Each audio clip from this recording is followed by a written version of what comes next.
Today, I'm going to start your second chapter from your Flamingo book, Lost Spring Stories of Stolen Childhood by Jung. In the previous classes, I have told you that human life is divided according to season. So, spring is supposed to be the childhood. Children are the source of joy and happiness, but ironically, millions of children experience no spring in their lives, for their livelihood is consumed in making a living. So that is why the title is Lost Spring. Here in this chapter, the writer has taken up the cause of the children who are living in abject poverty and they have no means of earning a proper livelihood and are not being sent to school. They are deprived of the basic right and they don't have any basic amenities. So the writer has taken up the cause of such people and portrays their pitiable lives in the story Lost Spring, the stories of stolen childhood. Now before going on to the chapter, let us know about the author Jung. About the author Jung. Jung was born in Rourkela and spent her childhood and adolescence in Hyderabad. She received her education in Hyderabad and in the United States of America. Her parents were both writers. Jung began her career as a writer in India. She has been an editor and columnist for major newspapers in India and abroad and has written several books. Now, what is a columnist? A columnist is a type of journalist contributing regularly to a newspaper or magazine. She became popular with the publication of the book Unveiling India, written in 1987, where she talks about the lives of the Indian women. Now the prose piece, Lost Spring, that we are dealing with is a short extract from Jung's book, The Lost Spring, Stories of Stolen Childhood, which is published in 2005, that focuses on children from deprived backgrounds and underprivileged. Here she analyzes the grinding poverty and tradition which condemn the children to a life of exploitation. Now, what is grinding poverty? Grinding poverty is a situation in which people are extremely poor over a long period of time. The author tells us stories of her interaction with children from these deprived backgrounds. She describes the poor condition and life in an interesting manner. The story touches the reader and is thought-provoking. It is about lost childhood due to poverty rampant in India. Rampant means widespread. This chapter is divided into two parts. Now let us look at the title. The lesson has been given the name Lost Spring because there is a reason for it. There lies an irony in the title itself, Lost Spring.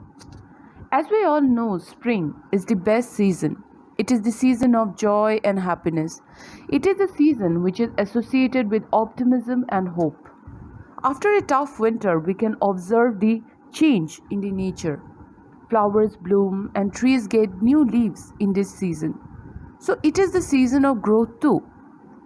The childhood of human life is often linked to season of spring as it marks the beginning of human life and has a tremendous scope for growth. Right from the time we born until late childhood, every child hopes for new beginnings and a bright future. The phase of childhood is all about innocence, energy, and tremendous inclination towards outdoor activities along with fun and play. It's also a time for getting more skilled and knowledge and going to school. So childhood can be called the spring of a man's life, as it is the time for growth and development. It is the time to bloom and be happy and remain stress-free. But there are some children who are deprived of this happiness. They are burdened with hardship and difficulties of life. For their children, this spring is consumed in poverty, dirt, and dust. And at a very tender age, their shoulders are burdened with hard labor.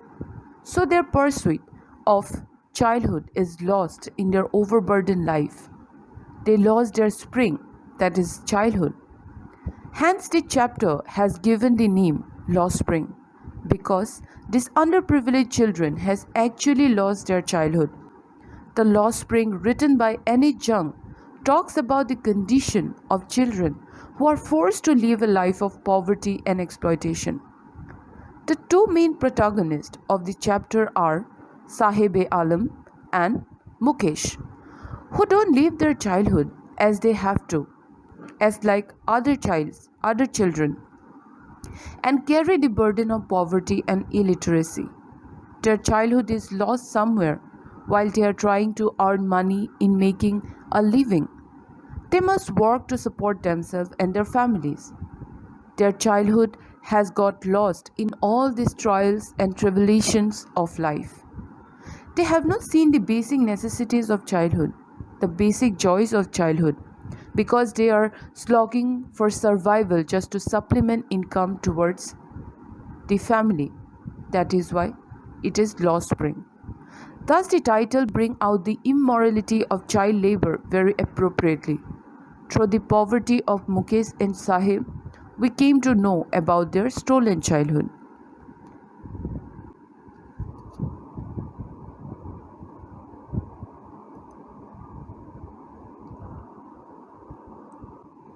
That is why the title is very appropriate.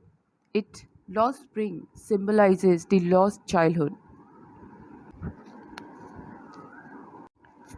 The story deals with the deplorable condition of poor children who get forced to miss the simple, joyful moments of childhood because of their socio-economic condition. These children are not given the opportunity of schooling and are compelled to start working in early in life. The writer strives hard to eliminate child labor through her book. Strive means to struggle in opposition. She propagates the education of children and enforcement of strict laws against child labor by the government. Propagate means spread and promote widely.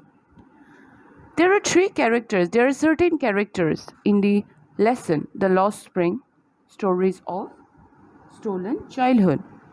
The first one is Sahib. He is a rag picker. Next is Mukesh. He is a boy belonging to a family of bangle makers in Firozabad. Sabita, a young girl from Firozabad who also belonged to a family of bangle makers in Firozabad. And the narrator. The narrator is the writer itself, Jung, who empathizes with these slum dwellers and portrays their pitiable lives. Now, let us get an overview of the chapter Lost Spring, Stories of Stolen Childhood. The lessons Lost Spring describes two stories of stolen childhood. The characters and places are different, but the problem is the same. The first subpart, titled Sometimes I Find a Rupee in the Garbage, talks about the life of the unfortunate rag picker named Sahib. Sahib, his friend, and family members are rag pickers who have migrated from the storm-tossed plains of Dhaka in search of livelihood in Simapuri, the outskirts of Delhi. Now, storm-tossed is simply their storms destroyed their fields and homes, so they migrated to Simapuri, which is situated in the outskirts of Delhi. And the second story, which is titled I Want to Drive a Car, where Mukesh, a child laborer in a glass factory in Firozabad, is the protagonist. It is his family tradition to make glass bangles in Firozabad. The second extract throws light on the hazardous working condition. Hazardous means risky. Working condition of the poor glassmakers of Firozabad. Mukesh and his family earn their living by making glass bangles. So The writer here presents us two stories, one set in the neighborhood slum area of Delhi, and the other is about the poor bangle makers of the Firozabad town. She describes how each of the dreams of such children is crushed by the reality of life. The story is the writer's description of the pitiable condition of the rag pickers of Simapuri and the bangle makers of Firozabad. These poor children work very hard to eat their piece of bread. They hardly get an education and other basic needs of life. This story describes the grinding poverty and tradition that compel the children to live a life of exploitation. The life of underprivileged children like Sahib and Mukesh is a realistic tale of sorrows and miseries arising out of their socio-economic condition. The childhood is lost to the demands of the survival. But in the miserable stories of exploitation, the author provided glimpses of fortitude and resilience to recover quickly. Resilience, which is the capacity to recover quickly from difficulties, and fortitude means mental strength and courage. So in the miserable stories of exploitation also, the author here gives us the glimpse of their mental strength and the capacity to recover quickly from the difficulties. Some of these determined children continue to follow their dreams despite of all odds, despite of poverty and the tradition which exploit them. Despite in the middle of all this, some children continue to follow their dreams. The author succeeds in highlighting the plight of such unfortunate children in order to sensitize people to put an end to child exploitation or child labor and let all children enjoy their days of the spring, which is compared to childhood. Jung gives voice to eliminate child labor by educating the children and to enforce the laws against child labor by the government strictly. The message is to put an end to childhood exploitation and let the children enjoy the days of the spring that bring joy under their feet. The writer expresses her concern over the exploitation of childhood in risky jobs like rag picking and bangle making. Abject poverty and thoughtless tradition result in the loss of childhood of millions of children like Sahib and Mukesh, the two main protagonists. By working hard to support themselves and their families rather than enjoying their childhood by playing and seeking education. There is a dire need to provide these poverty-stricken children opportunity to dream and to live a life of lead a life of dignity, or you can say to lead a dignified life. Through the lives of Sahib and Mukesh, the writer talks about child labor, the poverty-stricken world of the underprivileged, the deprivation that they are subjected to. No basic amenities, food, clothing, shelter, above all, no right to be educated. And also the tradition that condemned the children to a life of exploitation. Now, as you can see this in this picture, you can get an idea or you can imagine their life in all those garbage, the rag pickers and the bangle makers. And when we move on with our line by line explanation of the chapter, we will see a contrast between Sahib and Mukesh at the end of the chapter, which is Sahib was just a small boy who is a rag picker, whose life is steeped in poverty, but fortunately or unfortunately, he doesn't feel the pain of miserable life and seem to accept this miserable plight with no complaints, no expectation. Imagine when you employ children or small children, you don't have to pay a heavy amount, as the children are ready to work with a small amount also because they get meals free and there's small amount to survive.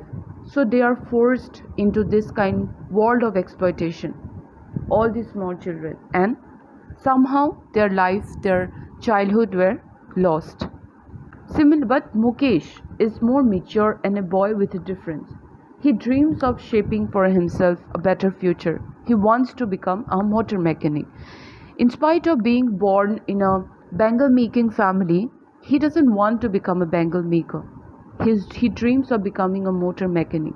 So he still has a dream in spite of all this, in spite of in middle of his miserable condition.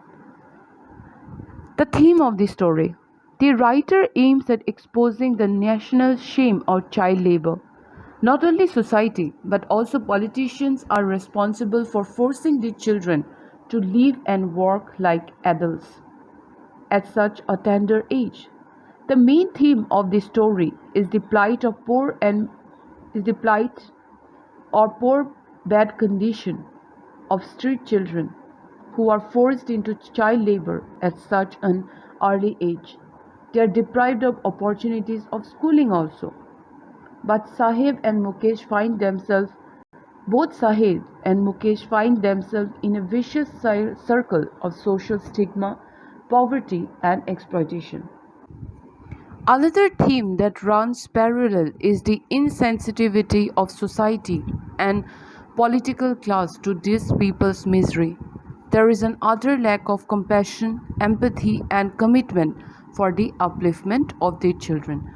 So, this is the overview of the chapter, and then we will proceed on with the line by line explanation.